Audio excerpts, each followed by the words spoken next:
and also dial-in options were provided to the public. So with that, I would ask that you mute yourself and I'll lead us in the Pledge of Allegiance. So pledge allegiance to the flag of the United States of America and to the republic for which it stands, one nation, under God, indivisible, with liberty and justice for all.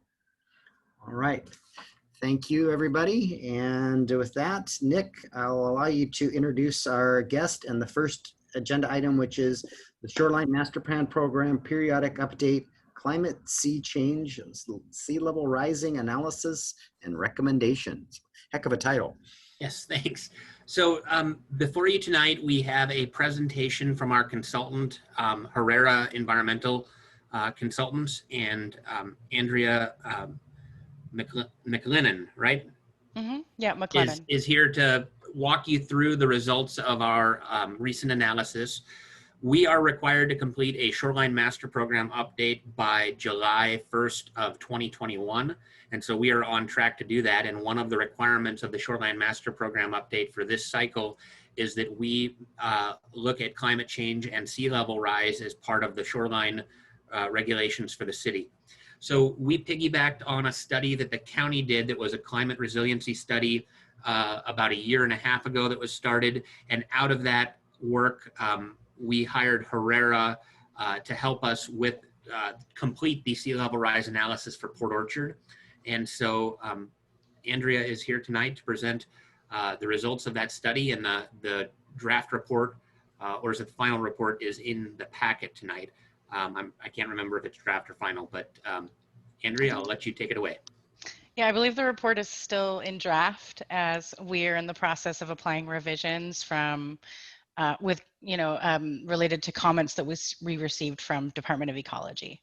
Thank you. So it's like a final, yet a new iteration to go through that regulatory process.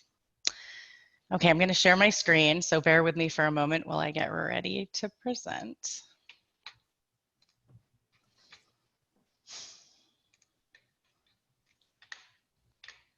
Okay. I didn't mute myself or anything. Okay, so great. Well, thanks again for having me here to present on our recent work on the marine shorelines of Port Orchard.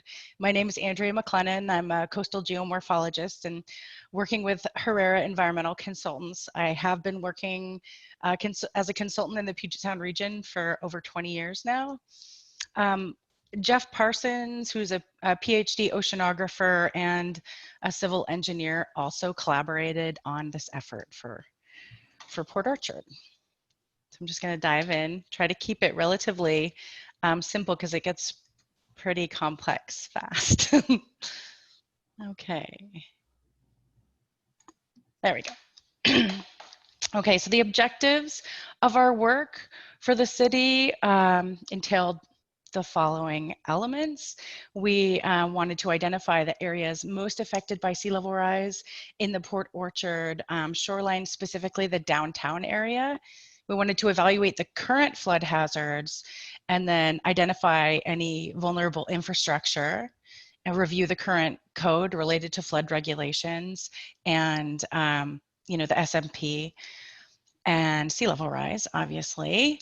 And then provide recommendations for code revisions and additional regulations, and then provide additional recommendations for next steps and future management of these hazards. Now, what we're looking at here in this image is a historical map of the downtown Port Orchard shoreline from the late 1800s. You can see the current shoreline is depicted here in this blue dotted line. It's a little difficult to see, but you can see that it's quite different from this historical shoreline shown in black. Some of these areas with the lines drawn across, like here and here at the mouth of Blackjack Creek, those are coastal wetlands that are no longer present, that have now been filled and armored. So, it goes without saying that this marine shoreline in Port Orchard has incurred many changes over the years. Roughly 98% of the shoreline is armored, and in many areas it's also filled.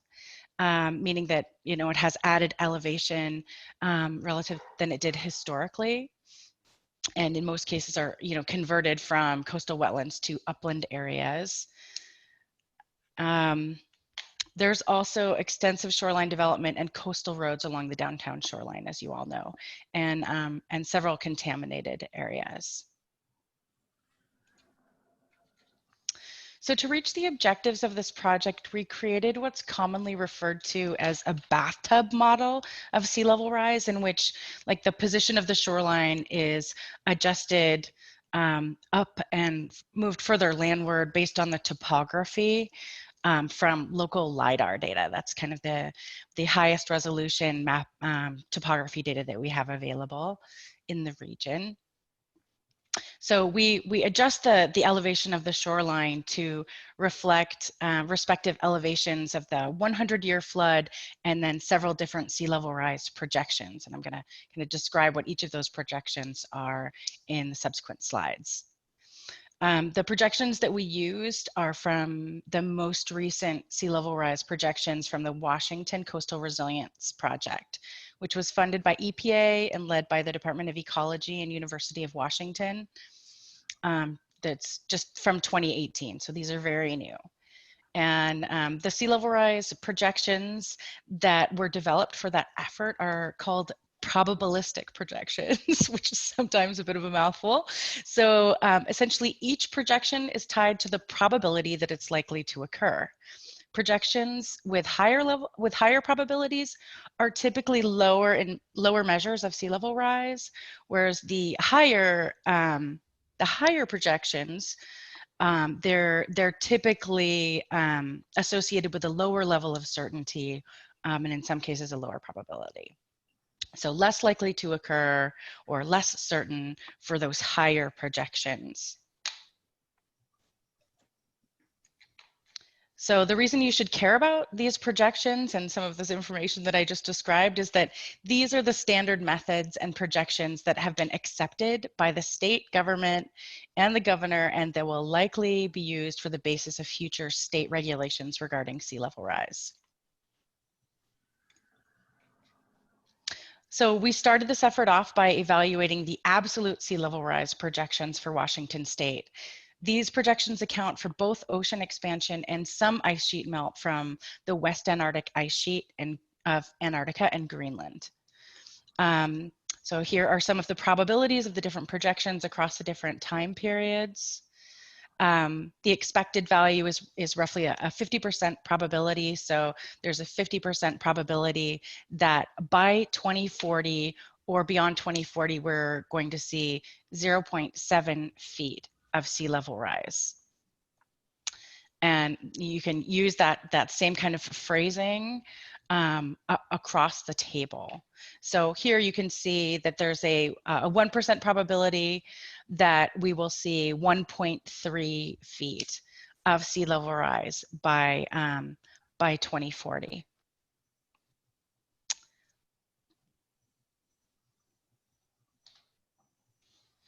Okay, next we adjusted those projections to include local vertical land movement. Vertical land movement typically moves at a very slow pace, but can change dramatically during seismic events, when they're relating to the Seattle fault, typically in your area, where there can be kind of a dramatic amount of uplift or subsidence during an earthquake. So we don't really plan for that, but it's just important to keep in mind. Usually you see subsidence occurring around the major river deltas. Obviously that's not Port Orchard. So there isn't a lot of vertical land movement in your area. So we adjust that sea level rise projection with the vertical change and have your relative sea level rise projections. So this slide shows the overall trends of different carbon emission scenarios with the probabilistic sea level rise projections across 10-year intervals. You can see that here on the x-axis, and these are your the measured sea level rise projections in feet. And here in these kind of warm colors, we have our high carbon emission scenarios. So you can see there's a lot more sea level rise projected based on that. that added CO2 in the atmosphere, whereas the lower projections or these lower modeling scenarios are shown in the blue. But all of them generally point to an acceleration in the rate of sea level rise as you go further into the future, particularly an acceleration in the rate of sea level rise beyond 2050. Now, there's the most amount of certainty, excuse me, I said that absolutely wrong. There's the most amount of uncertainty. So these results are most questionable really kind of as you get closer to 2100, mainly related to feedback mechanisms associated with melt in Greenland and the Western Arctic ice sheet, which there's kind of constantly new updates in the news and in the kind of cryospheric research on these inputs, and the most recent research is really pointing to the that we're trending towards the upper end of the range. And I can send you all some supporting research on that, since it's not really cited in our document because it's very much fresh research. So we have all of these different sea level rise projections. Next, we took a look at the water level data from the local Seattle tide gauge and compared those data with the city of Bremerton's local tidal benchmark, which was old and didn't really represent the current tidal epoch. So we then identified the elevation of the 100-year flood for Seattle and adjusted that value based on the difference between mean higher high between Seattle and Bremerton, and kind of converted all of the elevations from mean lower low water to NAVD 88, which is kind of the standard vertical datum for describing elevations according to engineers in the area. And that resulted in 12.77 feet of elevation for the 100-year flood. So that would represent like your base flood elevation according to best available science. So next we added the sea level rise projections to this value to fully understand the likely upper limits of future flood events. So this is kind of like a conservative planning tool so you can keep your new developments out of the wet. So we then mapped each of those elevations that are shown here in table 3 on the local LiDAR topography. And I should note that we did not map the 1% probability for 2100 due to the level of uncertainty associated with that projection. Although since then, that recent research came out saying that we probably should have mapped that for you. Another reminder when you're looking at these maps, this only includes areas vulnerable to coastal flooding, and they don't account for flooding from the uplands caused by heavy precipitation. So this is really just from the marine environment. That's really important to keep in mind. Okay, next we're going to be looking at these maps, which are very busy. So everything's shown in this. Can you guys see my cursor? I'm trying to figure out can you see the cursor here? Okay, great. Yes, we can. Great, thanks. So the 100-year flood is shown here in the blue. So all the way up here on the land, all the way up here, this is the kind of that landward extent of the 100-year flood. Then kind of following your standard rainbow gradient, then we have the green shown for the 100-year marine flood plus a 50% probability sea level rise for 2040. So this is very much likely what you're going to see by 2040 at a minimum. And then in yellow, you can see the 100-year marine flood plus the 1% probability sea level rise projection by 2040. So all of those areas that are shown, outlined in the yellow, these are all areas that are likely to be have a 1% probability of being flooded by 2040.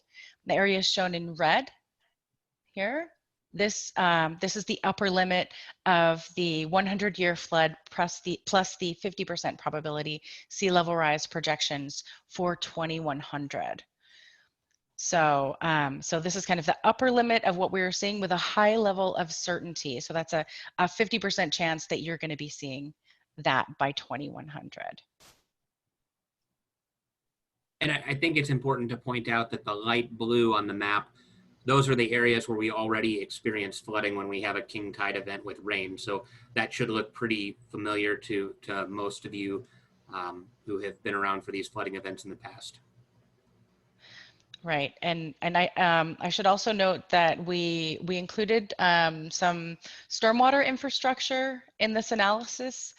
All of these little points represent different catch basins and stormwater structures. Those that are inundated or are likely to be inundated are shown in purple, whereas those that are kind of safe and out of the wet are shown in orange. Okay, so here we are at Blackjack Creek. You can see kind of like the added extent of vulnerable flooding areas in the red and the yellow on either side of the creek mouth. And then the extent of tidal inundation up Blackjack Creek is considerable as well. I think I show that in my next slide here. Yeah, it's a little easier to see it in this slide. So these mapping outputs really helped us to highlight some areas of heightened vulnerability, and particularly the inundated roads like around Bay Street here. You can see a lot of inundation there.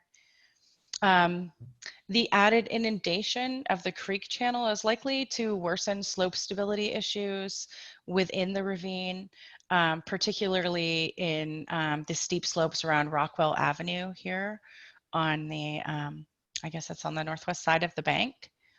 There are several deep-seated landslide complexes in this area, and it's already mapped as a high hazard area in the CAO data. Vegetation changes are also likely to occur as a result of the kind of the salt water kind of penetrating further up the channel, which will likely contribute to, some vegetation dying off that's not salt tolerant. And then increased precipitation, also related to climate change, is also likely to contribute to bank erosion within the channel and other steep slopes in Port Orchard. Okay, so here we are near Annapolis, and you can see many inundated stormwater structures in this area, as well as considerable flooding over Bay Street, that, which will be worse than you already see today during flood events. And then next we looked at the inundation around the West Sound wastewater treatment facility. The flooded areas are largely focused around the creek mouth that reaches landward toward the facility here. And there was also some, considerable flooding of the road on Beach Drive. And then that will kind of just like expand over time. The several stormwater structures are also expected to be inundated within this area, particularly by 2100. So we learned quite a bit about the relative vulnerability of the stormwater structures in Port Orchard that are located both on public and private land. This summary table here kind of shows the number of outfalls that are isolated from marine water, connected to marine water, and then the number that are publicly and privately owned and managed. And this information can be really helpful in devising an action plan or developing funding strategies to adapt or retrofit some of this infrastructure. Pardon the sound of my dog, if you guys can hear that. He's decided to bark, of course, while I'm presenting. He's a puppy, so he has no control. Okay, so roads were another major issue in Port Orchard, as I'm sure many of you are aware of the issues of a lot of low-lying roads that are vulnerable to coastal flooding, several within the downtown area specifically.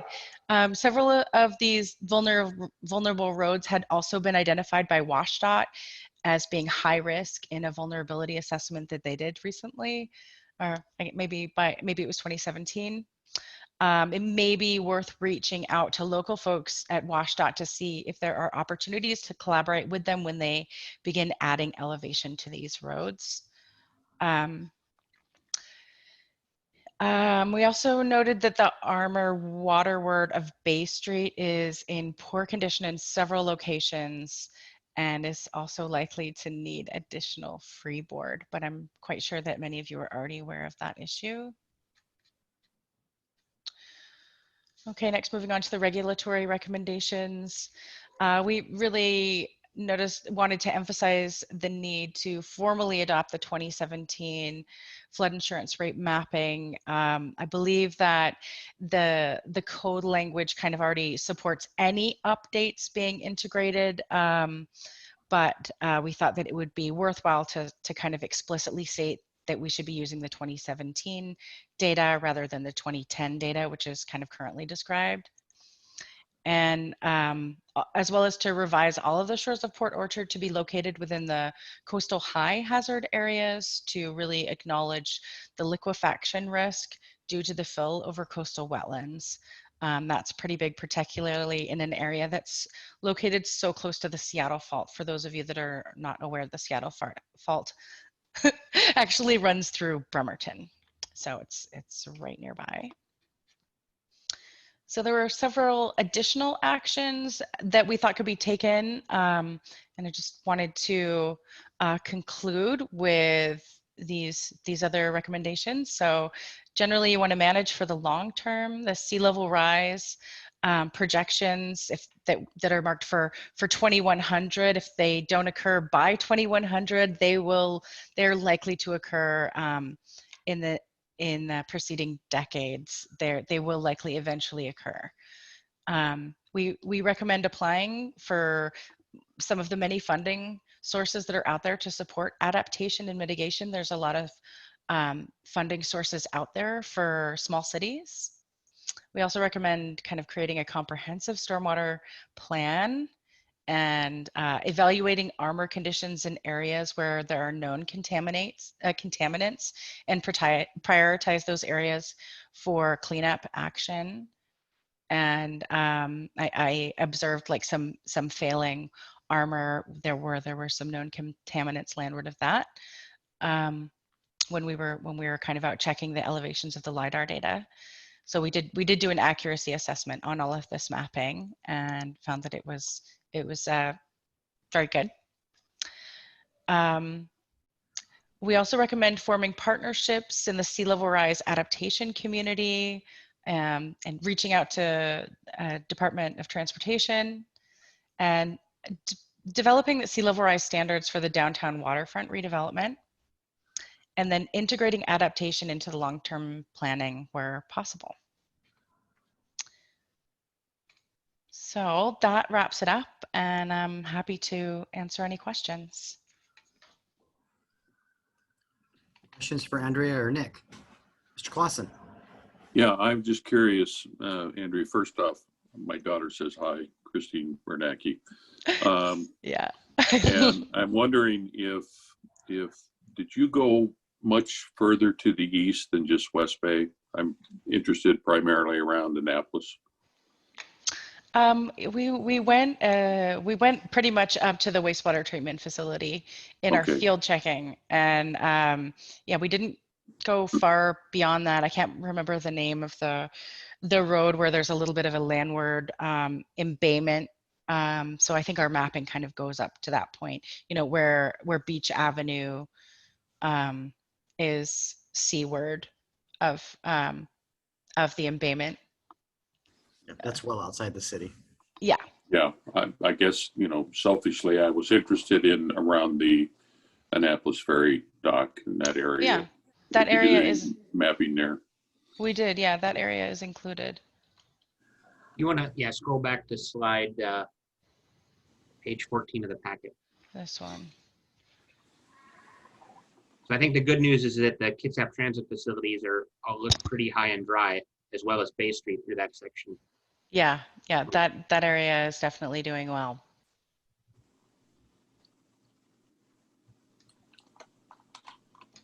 I just noted that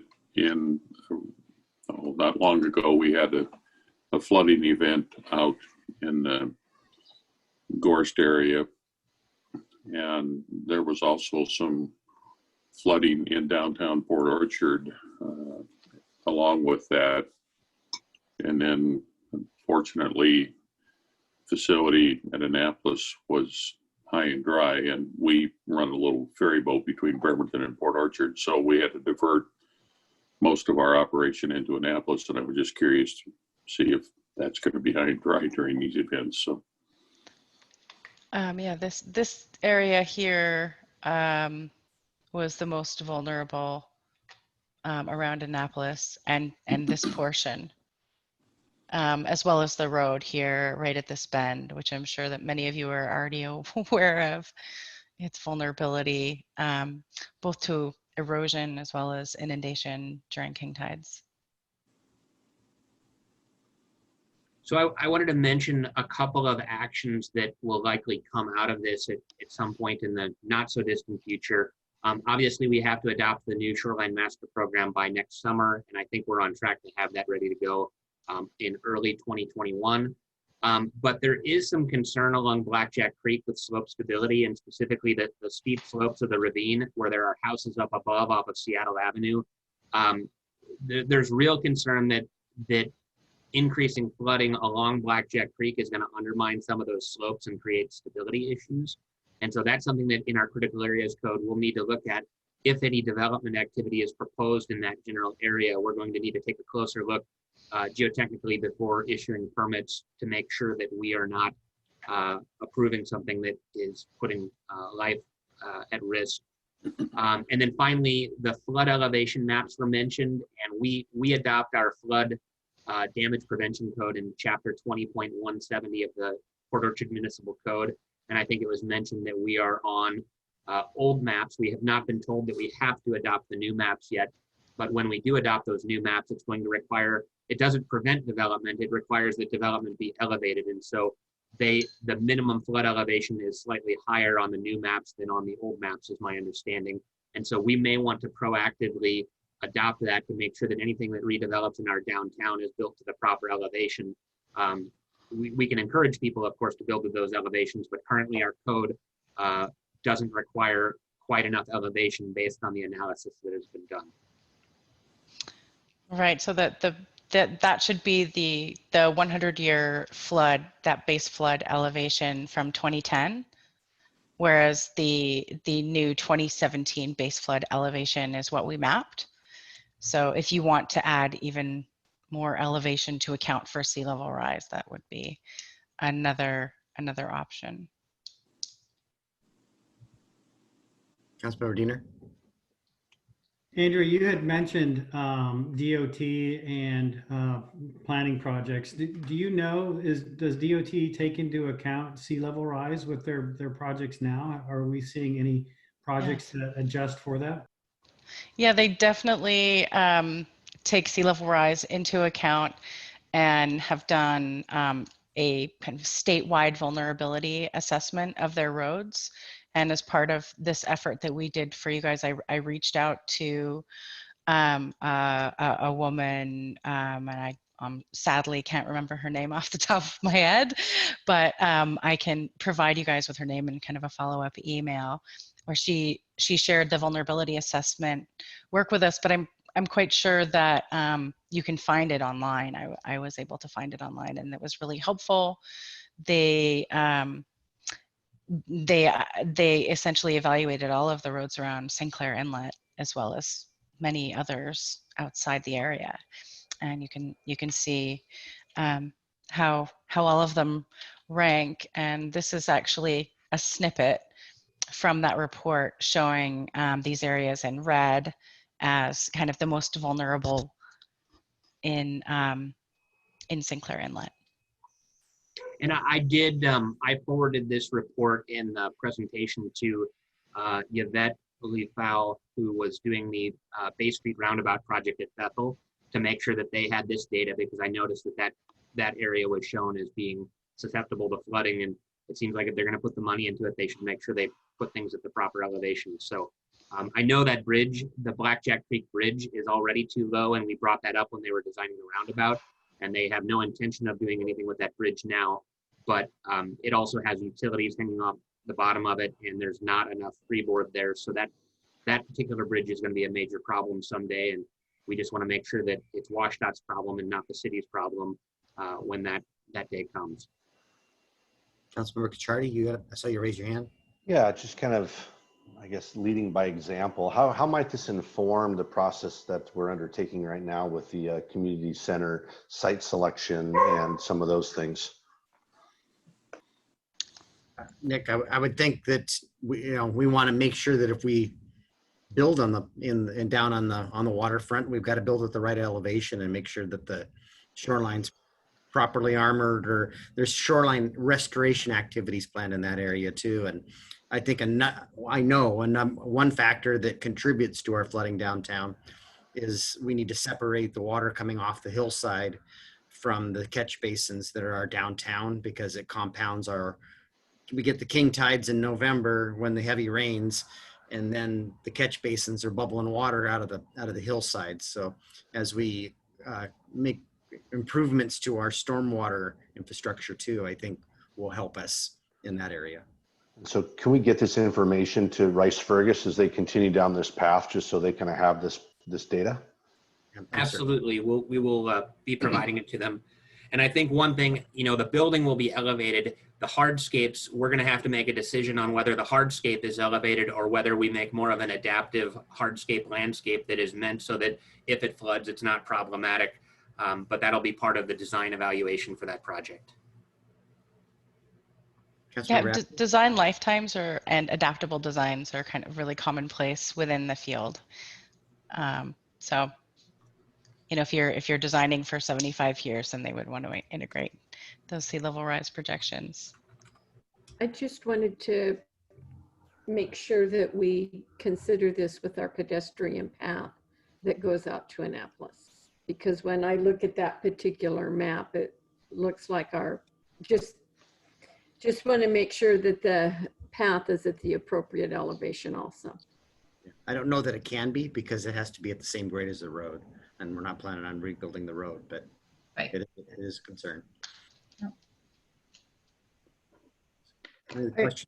I have a hypothetical question. If we were to rebuild the library at its current site, and it's downtown the north side of Bay Street, would we say that the library should be built like 2 feet higher than it is? Or what's one way to look at how this might affect future building or rebuilding?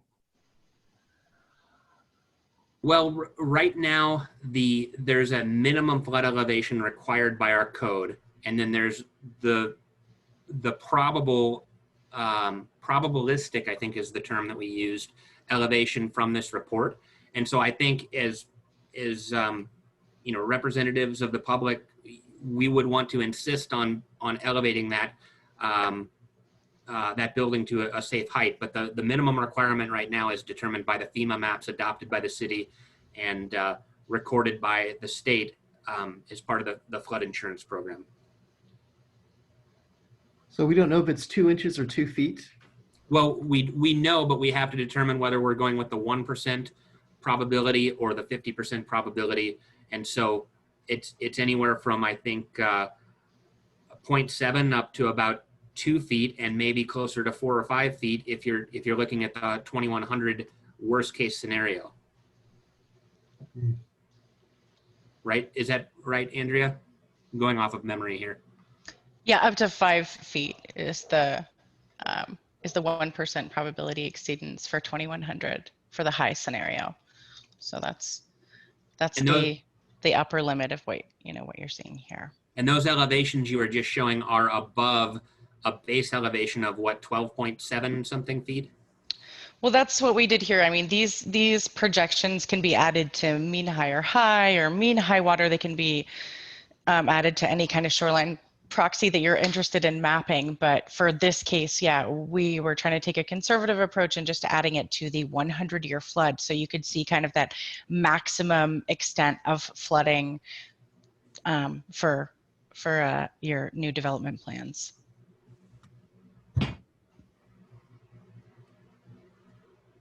Clausen? So go ahead. Oh, I was just going to ask, not that I'm concerned about this, but I thought it'd be appropriate if I changed my background photo. But I'm wondering more in line with the building height restrictions that we have in the downtown core. We're going to have to take that into consideration as well when we look at these different changes that may affect the building heights off of the ground, essentially. So maybe we've got a new base height. Yeah, new base height, and we have so many story heights on the water side of Bay Street, and we have to look at that in concert with what we're doing for base heights.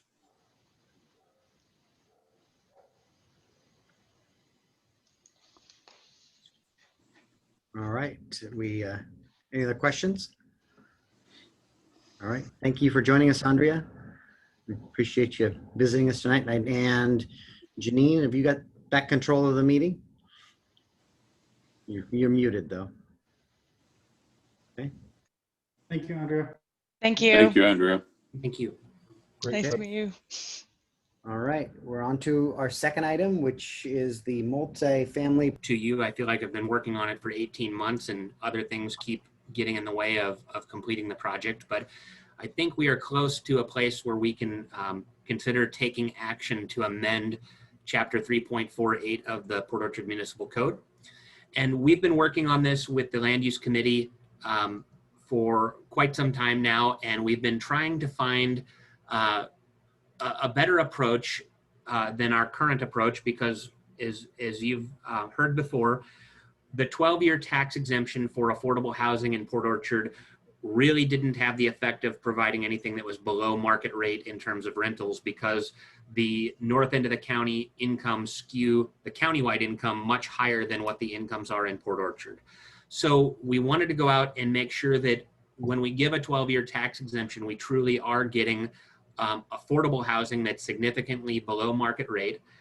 But we also wanted to look at the 8-year exemption, because we had a request a number of years ago from a developer who asked that their property be included on the 8-year map. And we didn't have a process or any criteria for determining who should get an exemption and who shouldn't. And so part of the goal of this ordinance was to look at the 8-year exemption and figure out when that 8 year should be granted and what conditions should be attached to granting that 8-year property tax exemption, which does not require an affordable housing component. So the approach that we came up with was to actually break tax exemption into 3 different types. Type 1 is a 12-year exemption for affordable housing, and our objective was to make sure that those units were more affordable than what we had gotten in the past, and to make sure that they were either in designated centers or in areas of the city that had previously been designated for multifamily tax exemption. We really wanted to encourage this type of development to locate in areas where we're trying to create a synergy of activity and transit and shopping and living all in one general location. The second type of exemption that we came up with was an 8-year exemption that was really all about encouraging redevelopment. So wherever in the city you see a property that is either an eyesore or has chronic nuisance type issues, or other properties that we would like to see redevelop, where the property value is high enough that it's not redeveloping under current market conditions, but the incentive could help nudge a property in that direction. So we only made this particular type of exemption available in centers, and it wasn't offered on vacant properties or greenfield type properties. The third type of exemption that we created, type 3, is another 8-year exemption, but this one is generally for greenfield development. And this is where we're really trying to encourage the mixed use type buildings. We want structured parking and other amenities that really result in a win-win for the city, because we're getting a higher value project as a result of offering the incentive. And so this is something that we're proposing, for instance, in the Ruby Creek area, where we presented the Ruby Creek plan last week, along Sydney, where we want to create kind of the downtown Main Street environment where the commercial uses may not be as viable as some of the residential. That's an area where we would offer this type of incentive to make sure that we are getting the building type that we want to see in that area. So the ordinance before you tonight does that. There's still a couple of items that we ought to discuss, and one of them, I wanted to point out that because McCormick Village is a center, it is eligible for multifamily tax exemptions under the framework that we've provided. However, it is also not currently served by transit, like a fixed route transit service. I think there's a van pool or an alternative type of transit arrangement that can be had there. And so I wasn't sure that that's an area where we, right at this moment, want to offer the incentive. I think there's also other issues out there in terms of being able to walk to places that because we don't have a sub area plan and because there's no development in the village right now, we may want to wait until we have plans for that village to figure out how to target the incentive. So I wanted council to have a discussion of whether the incentive ought to be offered in the vicinity of McCormick. The other change that we made, and we discussed this with the land use committee, was that when we started on this project, we were going to only make this available to properties that are currently in comprehensive plan designated centers. But we realized that a good chunk of the Bethel corridor between Lund and downtown had previously been in the multifamily tax exemption map, but it is not actually in one of our centers. And so these areas have struggled to develop for years because you're up against the Blackjack Creek Ravine, where you have geotechnical challenges that require a more expensive construction type. You are on a good transit route throughout the corridor. And so we didn't want to take away this incentive from areas that had previously had the incentive. And so the criteria that we came up with was that to be eligible for multifamily tax exemption, you either have to be in a center or you had to previously have been designated for tax exemption under the original ordinance. And so that's the compromise solution that we have presented to you.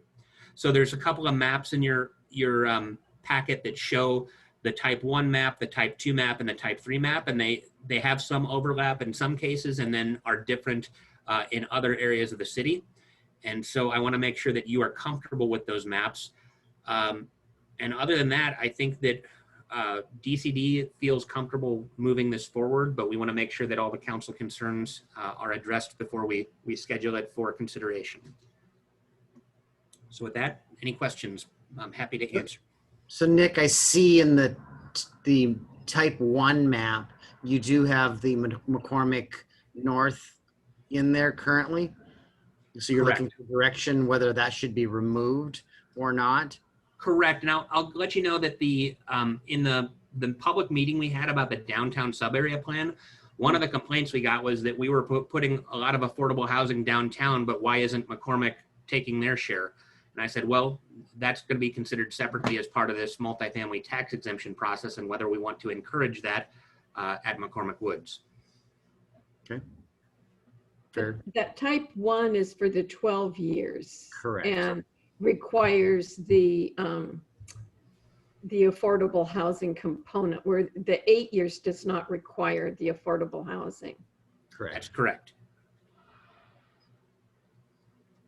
I was just pointing out what, and I see in table 3, we've got that same sub area allowing the 8-year. Right, and that's because it's a greenfield development site, but that requires that they provide structured parking for a percentage of the units. I think it's 50%, and that they that commercial type development occupies 40% of the building. It's kind of a menu of options that you can choose from of how to qualify, but you have to build a project that meets one of those criteria listed on page 64 and 65 of your packet. Well, I hear the for providing an affordability factor out in that area, but that's an area where we're not having any challenges getting development, and it's probably developing faster than we're comfortable with. So that would be one reason, I think, not to offer that 8-year in that particular area, possibly to continue with the 12-year. But I'll let you guys deliberate on that a bit. Yeah, I would agree. The 8 years should probably not be out there. That doesn't do anybody any good whatsoever. All stakeholders, I think, lose on that deal. And then the 12-year, I think it's possible. I think we want to, encourage, affordable housing throughout our city, especially in all pockets. But what's the reality? And I guess we offer it as a tool, but even if we offered it up, it may never be selected by a developer because of the market in that area. True. Absolutely true. Councilmember Shane? Are we saying, and I'm not sure what, but I think we might agree that we're not sure that we want to have the type 2 available? Or are we saying we don't want type 2 and type 3 available? Type 2 isn't there in that particular area. Type 1 and 3 are. And what Sean spoke to and what I had said was we're not having, it's the type 2 and 3 are a tool. Well, type 3 is developers wanting this and us saying, okay, well, you can have this, but you've got to give us the type of we're struggling to get people to build a mixed use project or structured parking because they cost more. Well, we'll give you this incentive on your housing, but you've got to build this type of development. And when Nick spoke to Ruby Creek, we want taller buildings there, potentially structured parking. We want some retail to go with the housing, and we possibly offer an incentive for that developer to build the type of development we're wanting, or at least the first few projects, where I'm not convinced we need incentives out in the McCormick area. It's, that's why we have a moratorium. And I think there's a piece of this that we're focusing on redevelopment, especially in blighted areas, right? So as far as where you got a clean slate, I don't know how this really makes sense from, I guess, the overall city perspective. Right. Others have perspective on this? Well, I agree with Sean. I think our original thought was that we were looking at redeveloping our blighted areas and not necessarily trying to promote more affordable housing beyond what we have. So, I mean, it's kind of a fine line between the two. I agree. I would just as soon take McCormick out. At least the type 3. Right. Are we comfortable with leaving that type 1 there if somebody wanted to do an affordability component? One of the recommendations I was going to make is that, we don't have a real sub-area plan or a plan for how that's going to look. And it sounds like McCormick Communities is maybe going to begin working on the urban village plan. And if through that plan, they determine that providing a certain level of commercial development needs the extra support from the city, maybe it's something that we consider as part of a future sub-area plan and we amend that later, but leave it off the map for now. I'm hearing. Even if they don't use the type 1, the affordable, I would like it to be an option out there. I would like to see McCormick Woods treated more like the rest of the city. I think the pushback I'd give you there, Beck, though, is 12 years of zero property taxes to the city. Let's look at the opportunity cost there, right? And how much affordable housing does the city have? How much is it going to need? I think we've all heard about the argument that by and large, where we're at, we don't really have an affordable housing issue, and so are we just really hamstringing the city's revenue stream for 12 years? We're not requiring anyone to use it. Understand. We're just simply making it. Or enabling it. We're not requiring it. And that's the piece that's important to me, is that we can say to our citizens, this is throughout the city. And I would add that if you haven't looked at the criteria for affordable housing on page 62, whereas previously it just said it had to be affordable to somebody making between 80 and 115% of the median income. Now it says that for a small efficiency unit, it has to be affordable to somebody making 40% of median income. For a 1-bedroom, it has to be at 65% of median income. And so it's really ratcheted down how much rent can be charged for these units, and it's tying it to the bedroom size, whereas previously it didn't have a direct correlation to the size of the unit and the rent that was charged. So when you're looking at the actual rent that would be collected for these units, it is moving the needle on affordability. In the current model, which was, I think, a bit of a giveaway, but we learned. I mean, we put this together 4+ years ago, we got one project. We're going to make this more difficult to do. We might get a project, but it's probably not likely somebody's going to, the reporting requirements and what they have to pay back. I'm not certain many are going to take advantage of the 12-year, to be honest. But I didn't feel, I feel good about what we're doing because it shouldn't have been a giveaway with everything in our community being affordable. Well, I guess I could support the idea of having it dispersed out through the the city.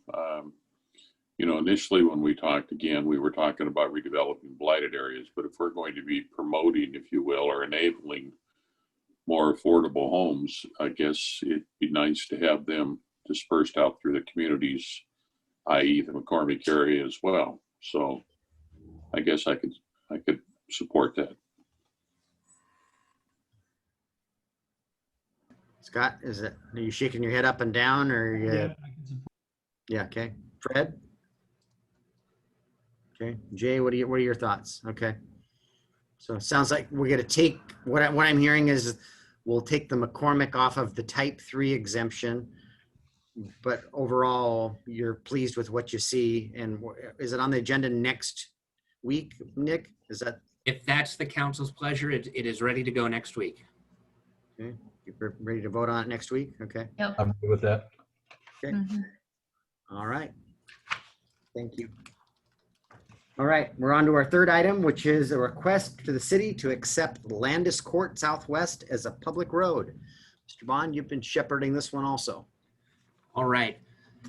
So this was a situation that I believe has come up numerous times in the past, and this is the first time that it came to me directly. And after talking to the HOA president for McCormick Meadows, I came to understand the difficult situation that the homeowners out there are in. And so this is a situation where we have the opportunity to help solve a problem that is otherwise unsolvable because the plat at McCormick Meadows includes 198 homeowners, and for them to amend their plat, it requires all of them to agree, and they don't currently have agreement among their ranks. When the McCormick Meadows subdivision came forward for final plat, we realized that there was a condition of approval that said that the radius on Landis Court had to be a certain, there had to be a certain curvature in the roadway, and this curve was a little bit sharper than what we required, and we told them we would not accept the road as public. And so they removed the public dedication from their final plat drawing, but did not actually convey the road to the homeowners association. They also neither the HOA or the developer believes that they have an ownership interest because of the way the final plat document was drawn. And the city, we reviewed the final plat document, and I believe that was the period between when Mr. Weaver left and when I came to the city. And so I don't know whether it was missed by DCD or what happened, but that right of way essentially became a void that nobody owns. And the road was built to a public standard with exception of this curve radius on the road. And the HOA is having a problem because they can't, the whole development doesn't want to pay for the road. And some of the individual landowners on that road don't want to pay dues for that road. And so we're in a situation where they don't have the ability to collect money for the ongoing maintenance and taking care of the roadway. So I told them that I would look into the issue. The original developer has no problem signing a quitclaim deed, releasing any interest that he may have, though he says he does not have an interest in the road. The HOA, the whole of the HOA is willing to also quitclaim the deed over to the city, but we would have to agree to accept it.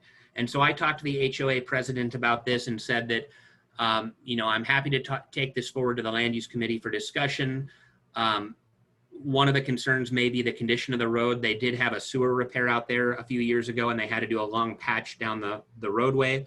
And so I suggested that we may take it on the condition that it was overlaid prior to giving it to the city to make sure that it was dedicated as a road that's in like new condition. And so that they said that they were willing to do an overlay. We core tested the road. The subgrade looks good. The pavement thickness was adequate, and they're willing to do the overlay to bring it up to standard. It would just be a matter of the city agreeing to accept this dedication of a pretty short and insignificant section of roadway. The other main benefit of it being a public road is currently there are no parking signs out there, but we can't enforce them because it's a private roadway. And so if somebody chooses to park there, the fire access is obstructed. And so fire would very much like us to take it as a public roadway, because then we can actually enforce the parking restrictions to make sure that they have room to get through to those handful of houses at the end of that road. So That was, Dr. Fire? Have you had a conversation with Fire, Nick? yes, yeah, they're totally supportive of it being a public road. Okay, thank you. So the recommendation is that we consider accepting it. Mark and I are comfortable taking it if the city council is, but we're really just helping somebody out of a difficult spot. Okay. Before I call on you, Councilmember Clausen, I want to share with you, I talked to the city attorney today about this agenda item, and her two caveats to her being supportive of this: one, that we talked to Fire, and that's why I asked that question, and two, that the engineering department was supportive of it. And she had no problem with that, provided those two questions had been answered. And so Councilmember Clausen? yeah, my only comments were, the issue of the sharp radius, in my mind at least, deals with accessibility for fire and garbage and whatever. Is that area currently posted with no parking, and it's just, we can't enforce it because we don't own it? Or are we going to have to go out and create to make sure that we keep that radius open? The road is currently posted with no parking signs. We would need to amend our no parking ordinance so that we can actually write a ticket. But that, we do that every 6 months or a year as we take new streets into the city where we need to enforce regulations. So we just put it on the to-do list and add it next time we amend the parking regs. And would that also apply to the cul-de-sac? The photo that you provided in the packet looks like there's vehicles parked out there or something already that would hinder the ability for somebody to pull in their dump or garbage truck, or to turn around. Yeah, we would make sure that the minimum turnaround is met, and if it's at or below the minimum, we would make sure that no parking signs were up. But Okay. we could do this conditionally on verifying that all the signage that is needed has been installed at the HOA's expense. Well, with the conditions that you put on our acceptance, i.e. they're going to take care of it, bring it up to at least relatively new surfacing, I don't have a problem with it. We own everything else out there. It's just this one section is not. And if anybody, or as everyone, is claiming, well, we don't own it, if there ever was a legal issue, I'm afraid we're going to be in a weak position. Could be. Councilmember Lucarelli? So we're talking about the roadway all the way from Chatterton down into the cul-de-sac, which turns that corner. And then is that a pedestrian pathway that runs off the edge of that at the end? Yes. And a play structure. And there's sidewalks on both sides, you guys, or is that curb? What is that? Yeah, it's a sidewalk with no landscape strip, so I think it's a 5-foot sidewalk. Both It's sides? similar. Correct. It's similar yes. to what the rest of the development looks like, is it not? As far as sidewalks are concerned. Yes, the only difference being that the radius is a little tighter than elsewhere in the subdivision. And that's a little pocket park that pedestrian path is going to. Yes.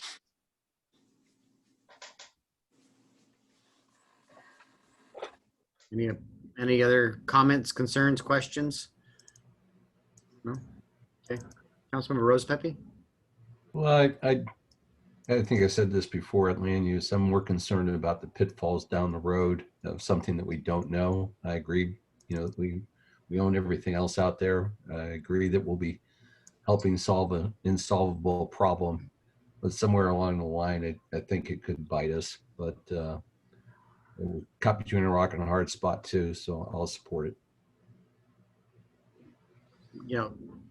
conversation I had with Charlie today about this is that, the fire department's already serving these homes. We're actually probably helping them out by being able to enforce the parking to make sure that the road's passable if they need to get the fire truck down there. So. Is anyone taking care of snow maintenance out there? Currently, nobody does because Nobody it's a private does. road. Yeah, but it would Would be take that on. we've got 4 tiers. The dead end cul-de-sacs are definitely at the bottom of the last tier. We start our arterial streets, and during Snowmageddon, it seemed like every other day we were doing arterial streets, and we couldn't get to these type of streets. So, but yes, you're right. We also have to plow the snow and maintain probably street lights out there too, but if there are any on that street. I'm assuming that we're probably already paying the light bill for street lights if they're out there. We might be. Some of them in McCormick, though, the HOA pays for. It's Even after annexation? I'm pretty sure. I thought we assumed all of that from the HOA, but Maybe. anyway, I was just going to point out in your staff report, you mentioned that the fire department doesn't have any objections, so. Yeah, that's correct. So sounds like Nick can reach back out to them and let them know to proceed with bringing it up to a public road standard. And we'll talk to Charlie at what point you guys take action. So we'll have to figure out a process. Yeah, I will reach out to the HOA president and let her know that we're willing to accept it. We need to draw up the quitclaim deeds. We need to figure out how much signage is going to cost, and they need to overlay the roadway, and we can put together some sort of real simple agreement to bring forward in a month or two. And I'm assuming our public works staff will monitor the overlay project to make sure it's standard. Yes, we'll grind the edges at the curb, and it'll end up being a little thicker in the middle with a little bit more of a crown, but they will supervise. Perfect. Okay, thank you, Nick. Well, I got Thank one you. item on the agenda. Janine, can you share my document? I just wanted to chat with you a little bit about CARES money. I emailed you yesterday, I think, this document. Nope, that's not it. Can you guys see that? No, Oh, Okay. You still Nick's document still. Let me see how I can get this on here. Can you see that? no. no. Oh no! You stubborn thing. Mr. Bond, are you? Oh, that's right. I'm looking at. Are I you have- telling me that I'm the host? Do what? Am I the host? Is that the problem? No. No, it's I have it if you want someone to share it. yeah, I have it's pulling up, but you guys can't see it and I can't figure out. So I'm doing share screen and I have the document up, but you guys can't see it. Just send it to me, Janine, and I'll. Oh. There Yeah, you go. Fred's got it. Can you Thanks, see it? Fred. Yep. Everybody Perfect. see that? thanks, Fred. Okay. I also talked to Charlie about, so the first bucket of money that you guys have seen an agreement with Commerce was double this at $432,000. And we fully committed and spent those funds. Right now we're back out. Tomorrow we'll be back out for another round of the small business grants. We've got, less than $10,000 left in that initial $100,000. Okay. And when I talked to economic development yesterday about some of these items, there was a desire to open that grant application period out one more time for the rent relief program. I've talked at length with Charlie and Noah about the utility assistance program. If we want to do our own program like Eatonville, Charlie wants to have an executive session next Tuesday. So it's ripe with all kinds of problems. And to do a Port Orchard utility payment program like Eatonville did. Okay. If we managed a broader program to capture anybody in the city of Port Orchard's power bill, gas bill, any type of utility bill, that it will, but we lack the capacity to manage that type of a grant. The idea that was given to me today, and I've reached out to KCR, is that we would hand KCR the dollars, Kitsap Community Resources. They already manage our utility program, assistance program. They manage similar programs for Puget Sound Energy and other utilities. The only question, when I talked to Jeff Evely, I believe is his last name, the executive director, whether they had the capacity to manage this for us in the time frames that we have. So I think that's our best bet if we want to do utility relief, and then we refer our citizens that need help and publicize that the help is available for residents of the city of Port Orchard through Kitsap Community Resources. And as you can see on this sheet, I have $100,000, and I told Jeff, and I'm $50,000 short of the total that we have. It could be anywhere from $100,000 to $150,000. I know we've got $70,000 worth of utility customers delinquent today that could use help. So I'd like to get money to help people. But on the other hand, we need to do it in a way that we help them and that we get reimbursed from Commerce, and that we don't end up with an audit exception that we have to repay those dollars. So that's the best solution I have today. John?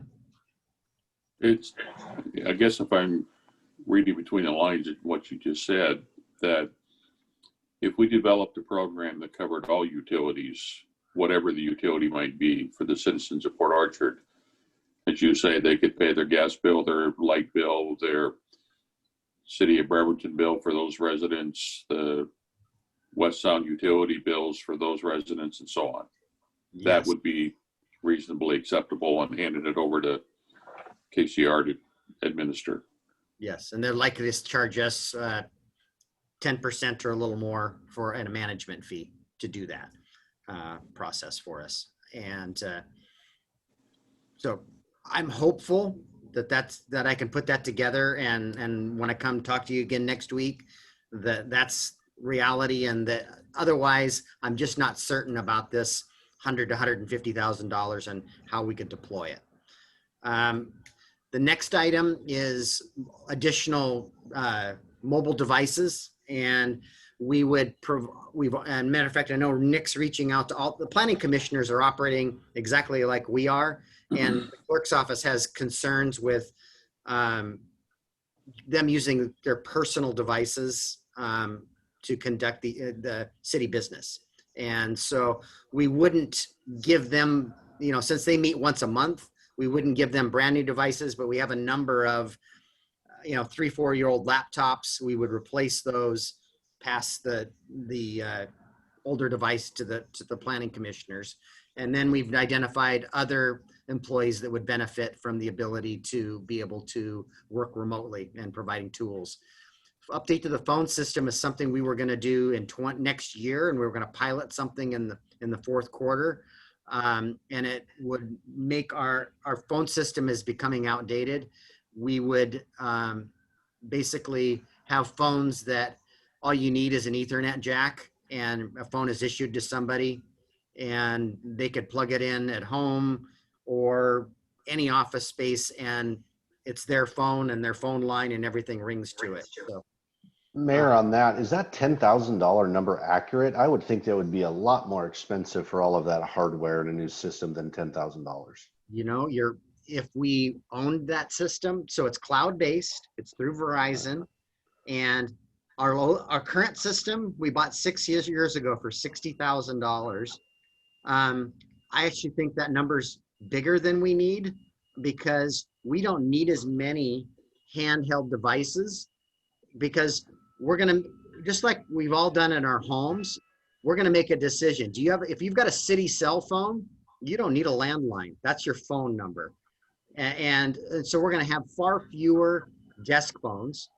And the other piece to that is Verizon subsidized. So the hardware doesn't exist here. It's cloud-based, and they service it for us.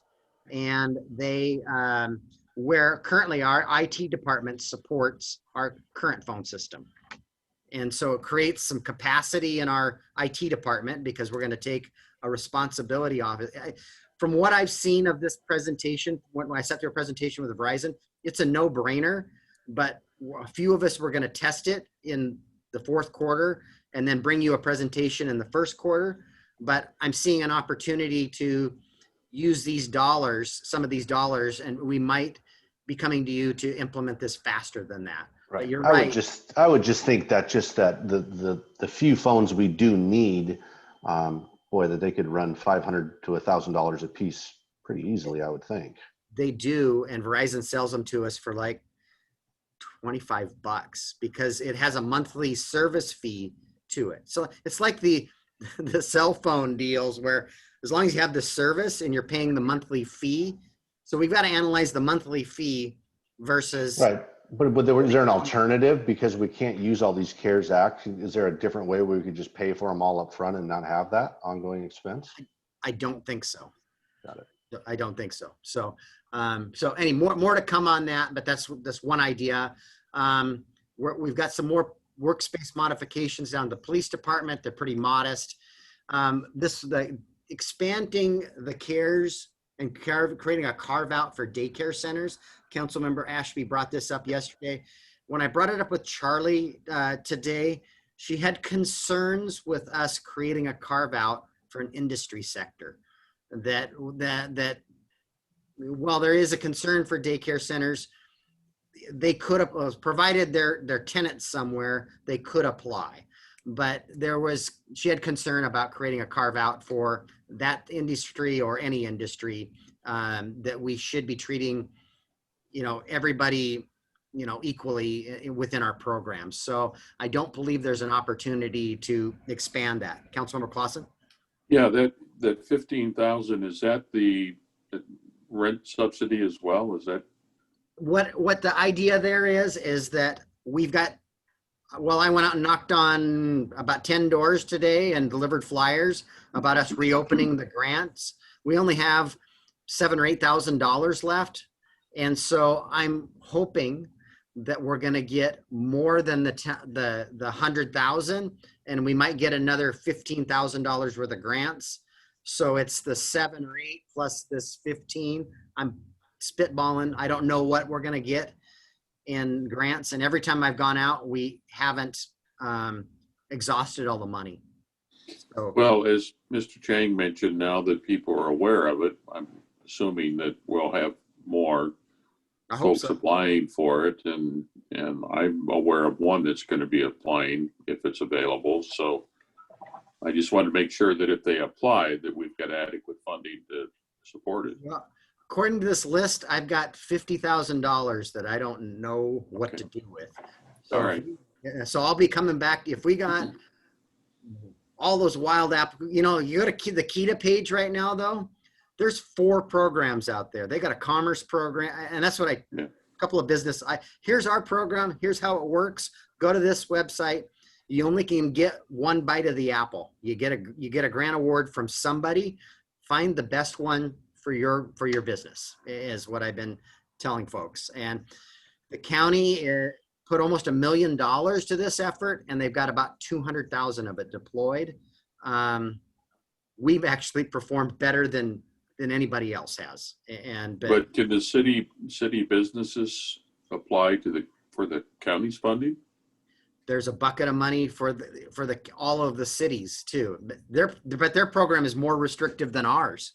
Right, right. So, I'm thankful we kept it simple. There's still a lot of confusion out there.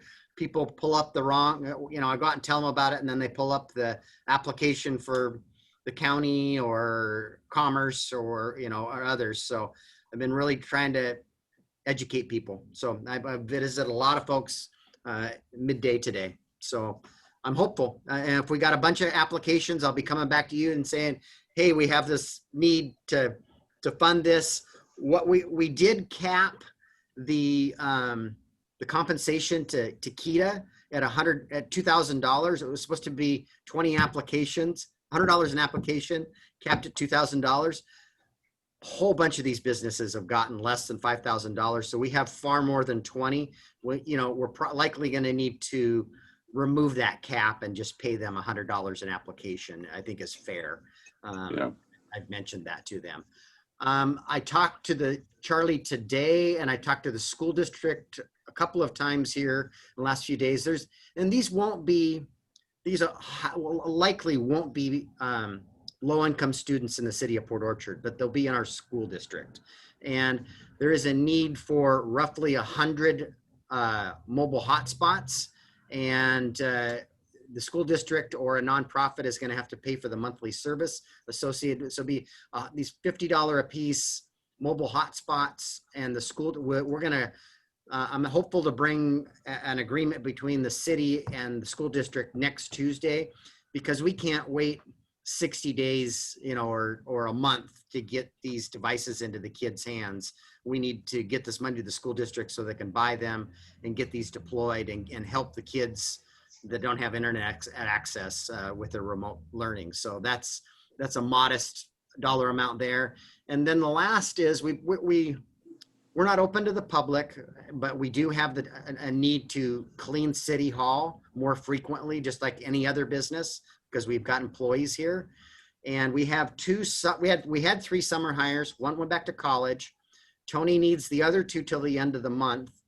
I've got 60 days, October and November, that I'll likely keep one of those summer hires, use CARES money to pay them, and they will go to, travel to the public restrooms, the parking meters downtown, the trash receptacles, any of the city's assets that need to be cleaned more frequently, including City Hall, and pay this one of these 2 employees, a couple more months, to do cleaning.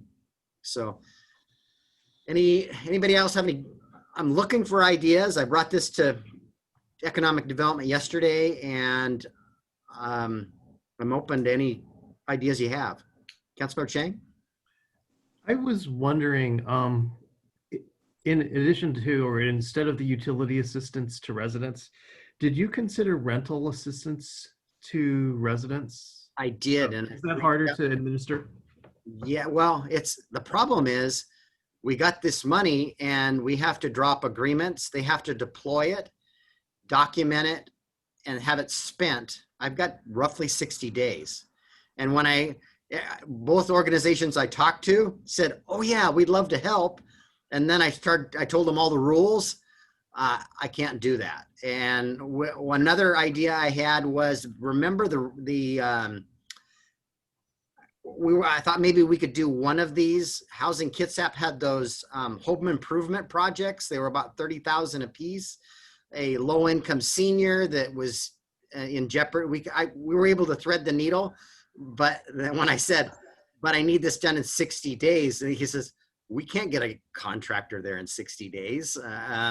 So it's just logistically, it's challenging because we've got to have proper documentation for all this stuff, or we're at risk for having to pay the money back to Commerce.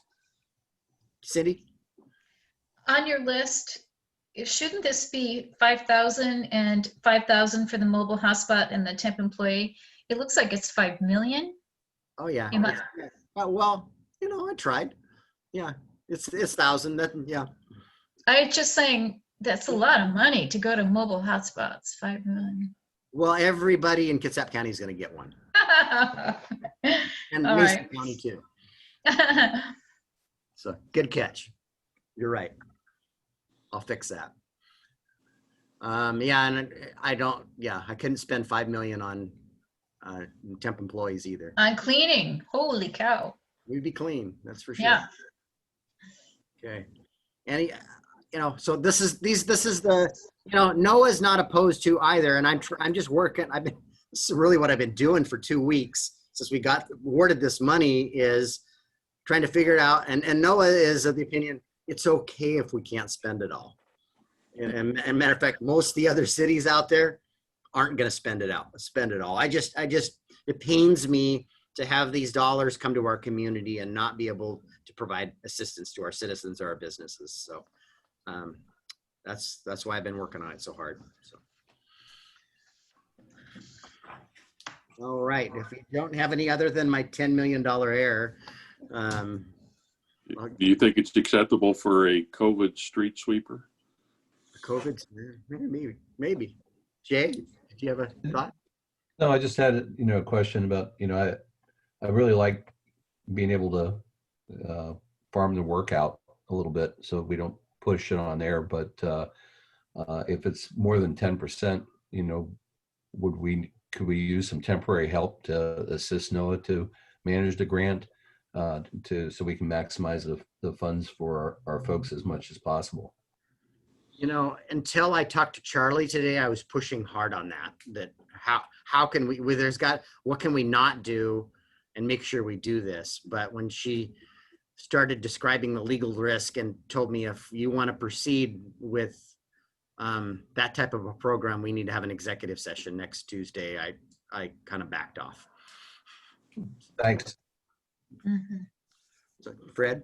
Rob, have you thought of like making masks branded with the City of Port Orchard logo and mailing them to all residents? Oh. I've got a number of Kitsap Transit masks if you'd like one, Fred. Oh, aren't they in our box? Yes, they were. And I'll I've go got pick them another up. one if you'd like another one. We're pretty flush on masks. I know Tony's ordering more cleaning supplies, hand sanitizer, and gloves, but we're pretty flush on masks. And if we were open to the public, matter of fact, we'd probably have them readily available if someone didn't have one because of the mask requirements in buildings. Yep. All right, with that, we are to the almost 8 o'clock. So I think it's time to adjourn this meeting, and we'll see you next Tuesday evening. Stay safe. Aye. Yeah.